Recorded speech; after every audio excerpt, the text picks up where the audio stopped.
कि तुम लोग के प्री बोर्ड चल रहे हैं और बहुत स्ट्रेस में हो। सबसे बड़ी मिस्टेक जल्द से पढ़ेंगे। So let's begin. तो hello everyone, welcome back to channel. My name is Raksha and I am 11 CBSE grade humanity student. So in this video I'm going to tell you tips for class 10th जो इस वाले batch में 10th class में है और अभी उनके board exams आने वाले हैं। जस्ट नो दैट कि तुम लोग के प्री बोर्ड चल रहे हैं और अभी तुम लोग बहुत स्ट्रेस में होगे। आई नो इट, क्योंकि ये सभी के साथ होता है। जो लास्ट टाइम का ये जो टाइम होता है ना, उसमें सब लोग स्ट्रेस में जाते हैं। मतलब अभी कुछ लोग ऐसे भी होंगे जिन्होंने सिलेबस भी कंप्लीट नहीं होगा, but you have to maintain all the things. In this video I'm going to tell you the whole things that कि आपको क्या टिप्स अपने माइंड में रखनी है और आपको अपना बोर्ड एग्जाम में जो मिस्टेक्स है वो नहीं करनी है। So let's begin. Okay, so the very first thing is you have to complete your syllabus first. जिन लोगों ने अभी तक अपना सिलेबस कंप्लीट नहीं किया है, तुम लोग टाइमर लगाओ और जल्द से जल्द अपना सिलेबस कंप्लीट करो गाइज। मतलब अगर अभी जो टाइम चल रहा है ना, this is the very last period of time of December. मतलब अब देखें तो 2-3 दिन बाद न्यू ईयर है and you have to complete your syllabus as soon as possible. क्योंकि अभी क्या है ना, ये जो टाइम है ना, ये जो रिवीजन का टाइम होना चाहिए। बट अभी जिन लोगों ने अपना सिलेबस कंप्लीट नहीं किया है ना, जल्दी से कर लो। एक टाइमर लगाओ तुम लोग, जैसे मिड ऑफ टर्म लगाते हैं, जैसे 15 जनवरी को तक हमारा सिलेबस कंप्लीट होना चाहिए। अगर तुम्हारा सिलेबस 15 जनवरी तक कंप्लीट हो भी जाता है ना, तो तुम्हारे पास और टाइम बच रहा है रिवीजन के लिए, तो तुम उसको यूटिलाइज कर सकते हो। सबसे बड़ी मिस्टेक जो तुम लोग करते हो, कल से पढ़ेंगे, ये भाई सोचना बंद कर दो, क्योंकि कल कभी नहीं आता तुम लोग का, ठीक है।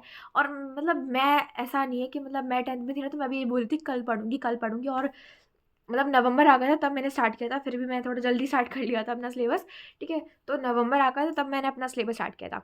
सो you have to study at now. तो तुम लोगों को अभी से पढ़ना होगा ताकि तुम लोगों का सिलेबस कंप्लीट हो। और सीरियसली लेना शुरू कर दो इस बात को, क्योंकि तुम अभी से मेहनत नहीं करोगे तो तुम आगे चल के नहीं सीख पाओगे मेहनत क्या होती है, ठीक है।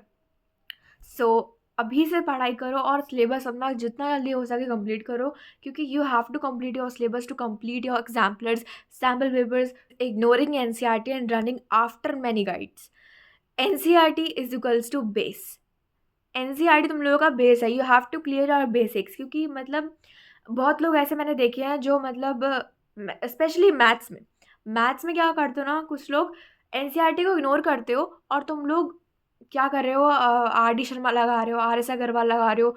तुम लोग के पास बहुत सारे ऑप्शंस है, आई नो इट। और मतलब ठीक है, मतलब ये मैं नहीं कह रही कि तुम लोग मत लगाओ, ऐसा नहीं है, तुम लोग लगाओ। बट सबसे पहले तुम लोग को NCERT कंप्लीट करनी है। तुम लोग को हर एक क्वेश्चन ऐसा आना चाहिए, तुम लोग को NCERT में से अगर कोई भी मतलब क्वेश्चन दे दो तो तुम्हें वो आना चाहिए। अगर तुम्हें वो आ रहा है तभी तुम लोग गाइड पे जाओ, क्योंकि अगर तुम्हारे बेसिक स्ट्रांग नहीं है ना तो तुम आगे लेवल की तैयारी नहीं कर सकते।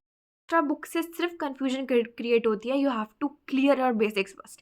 Okay, so the third point is not solving previous year question papers. Pattern समझने की को बेस्ट तरीका है, सब मिस हो जाता है। देखो तुम लोगों को ना अभी जो CBSE ने रीसेंट सैम्पल पेपर्स या क्वेश्चन पेपर्स दिए हैं, तुम लोगों को वो सॉल्व करने हैं। जो CBSE की साइट पे आ रखे हैं, you have to solve with that one first. और फिर तुम लोग जाओ अपनी जो भी ओसवाल की बुक्स होती हैं, मैं तो स्पेशली ओसवाल की बुक्स जो सैम्पल पेपर सॉल्व किए थे, तुम लोग उसके थ्रू भी कर सकते हो, या फिर जो तुम्हारे पास है तुम लोग उससे भी कर सकते हो, ठीक। Other thing is memorising instead of understanding, ठीक है। तो मैं बोर्ड कंसेप्ट चेक करते रहना है। रट्टा मारने से ना सिर्फ मतलब तुम्हें वही चीज़ याद रहेंगी जो तुम्हें इस बार मतलब नहीं पूछी जाने वाली है, ठीक है। तुम लोग याद रख लो कि इस बार ना ही तुम्हें एक भी क्वेश्चन तुम्हें NCERT से नहीं मिलने वाला है, ठीक है। तुम लोगों को सारे जो क्वेश्चंस हैं वो कॉम्पिटेंसी बेस्ड के ऊपर ही आएंगे, कि तुम्हें मतलब एक स्टोरी दे दी जाएगी और तुम्हें उसके ऊपर बेस्ड क्वेश्चंस बना के तुम्हें घुमा फिरा के पूछे जाएंगे, सॉरी, ठीक है। तुम्हें उसके आंसर वही देने पड़ेंगे उसके, ठीक है। तो the next thing is not revising regularly. एक बार पढ़ लिया याद रहेगा, ये गलत सोचना है भाई, ये बिल्कुल गलत सोचना है। तुम्हें एक बार पढ़ लिया, तुम्हें उस चीज़ को बार बार रिवाइज करना है। तुम लोगों को मतलब ऐसा नहीं करना कि मतलब हाँ, ये हो गया चलो ठीक है, ये हो गया चलो ठीक है। नहीं, तुम्हें उस चीज़ को रिवाइज़ भी करना है, क्योंकि अगर तुम रिवाइज़ नहीं करोगे तो तुम्हारा नहीं हो पाएगा। बट अभी तुम लोग के पास काफ़ी कम टाइम है, तो तुम लोग सबसे पहले अपना सिलेबस कंप्लीट करो, फिर अपना रिवीजन करो, फिर उसके बाद जब अगर टाइम बच रहा है तो उसमें एग्जाम्पलर करो सॉल्व। अगर एग्जाम्पलर नहीं सॉल्व हो रहे हैं, जस्ट स्किप इट। तुम लोग जो अभी भी जो सीबीएसई ने जो सैम्पल पेपर दिया है, अपलोड किया है, तुम लोग वो सॉल्व करो। अपना उस सवाल से लगाओ एक सैम्पल पेपर, दैट्स इट। और तुम्हें कुछ भी नहीं करना, ठीक है। The next thing, ignoring sample papers and mock test. Time management practice नहीं हो पाती है इससे। तुम लोगों को मैंने पहले बता रखा है, you have to complete at least one sample paper of each subject. तुम लोगों को हर सब्जेक्ट के एक सैम्पल पेपर ज़रूर लगाने हैं, क्योंकि इससे क्या होगा ना, तुम लोगों को एक आइडिया लग जाता है कि मतलब बोर्ड एग्ज़ाम कैसा होता है, कैसा देना होता है, ठीक है। और मतलब ऐसा नहीं है कि तुम ब्रेक लेके के कर रहे हो, 4-5 घंटे में एक पेपर सॉल्व कर रहे हो, ऐसा नहीं है। तुम लोग 3 घंटे का अलार्म लगाओ, या अपने क्लॉक के आगे बैठो, 3 घंटे का अलार्म भरो उसमें, यू हैव टू कंप्लीट। बहुत इंपॉर्टेंट है ये। अभी के जो प्री बोर्ड्स हो रहे हैं उन पे फोकस करो।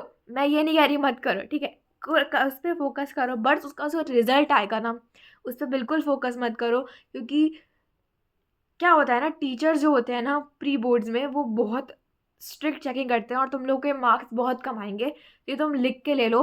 और मतलब ऐसा नहीं है कि मैं गारंटी से बोलूँ कि तुम्हारे प्री बोर्ड्स में कम आएंगे, ऐसा नहीं है, ठीक है। तुम मतलब बहुत लोगों के प्री बोर्ड्स में कम आए होंगे, आई नो इट, और मेरे भी कम आए थे, ठीक है। तो अगर तुम्हारे कम आ रहे हैं ना, तुम लोग स्ट्रेस मत लो, तुम अपनी तैयारी पे ध्यान दो। तुम क्वेश्चन पेपर सॉल्व करो, तुम सैम्पल पेपर सॉल्व करो, तुम्हारा हो जाएगा। तुम बस अपनी प्रिपरेशन पे ध्यान दो, क्योंकि this is the pre boards. Board में कॉपी अलग तरीके से चेक होती है, ठीक है। Using phones and social media excessively.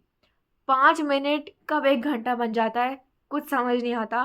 Phone जितना हो सके उतना अवॉइड करो। अभी तुम लोग देख रहे हो, इट्स ओके, क्योंकि तुम टिप्स ले रहे हो, दैट्स परफेक्टली फाइन, ठीक है। अभी अभी अगर तुम अपना सिलेबस कंप्लीट कर रहे हो ना, दैट्स रियली गुड, क्योंकि अभी टाइम बहुत कम बच चुका है। और जितना हो सके अपनी प्रिपरेशन पे ध्यान दो, ठीक है। अभी जितना हो सके अपने डाउट्स क्लियर करो, अपने जो भी थिंकिंग पावर है उसको इम्प्रूव करो। मिस्टेक्स जितनी हो सके उतनी कम करना, मैथ्स के पेपर में स्पेशली, क्योंकि मेरे मैथ्स में काफ़ी मार्क्स हटे थे।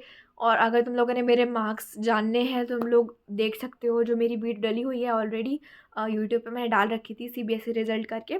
बट ठीक है, और this is the whole video जो मुझे बनानी थी 10-30 के लिए स्पेशली, ठीक है। तो thanks for watching, bye, take care.